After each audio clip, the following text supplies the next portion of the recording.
Yeah, and I've seen stats between 70 and 80% recently. I've seen 70, I've seen 75, and I've seen 80. I don't know if that's specific to region or if they're from different times. Matter of fact, he was saying 80% of people who convert to Islam actually end up leaving Islam. And I remember that from way back in the day, like 20 years ago. And I got this in a Muslim booklet. It was a Muslim booklet, and they were trying to figure out why so many people who become Muslims leave Islam. And back then it was over half. They said over half.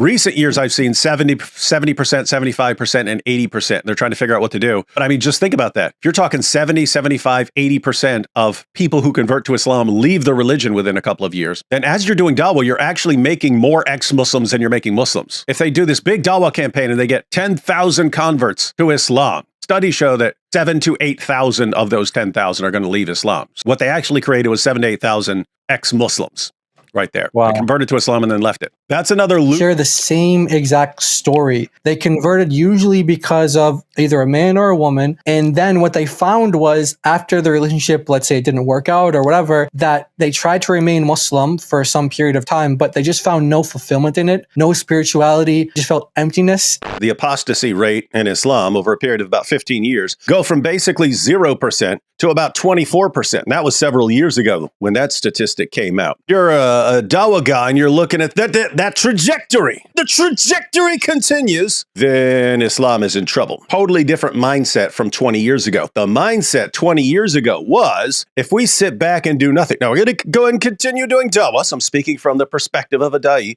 We're going to continue doing dawah, but even if we sit back and do nothing, we win, because the birth rates will eventually take over the world just by birth rates. That was the mentality like 20 years ago. Then the apostasy rates started skyrocketing thanks to a bunch of people like us. So the apostasy rate starts skyrocketing. And now, if you're a da'i, you're looking at this and you're not going, oh, if we just sit back and do nothing, we're fine. You're looking at this going, if we just sit back and do nothing, we are doomed, because the apostasy rates are skyrocketing. Yet another example of when Muslims are talking to us, they're thumping their chest. You see, we're spreading so rapidly. Everyone is becoming Muslim right now, so strong because of our dawah. And behind the scenes, when they're making their own videos, it's we've got a serious problem here. People are leaving Islam like crazy. If you're going to convert to a religion that will sentence you to for changing your mind, here again, you should make sure you understand what you're getting into and why you're getting into it.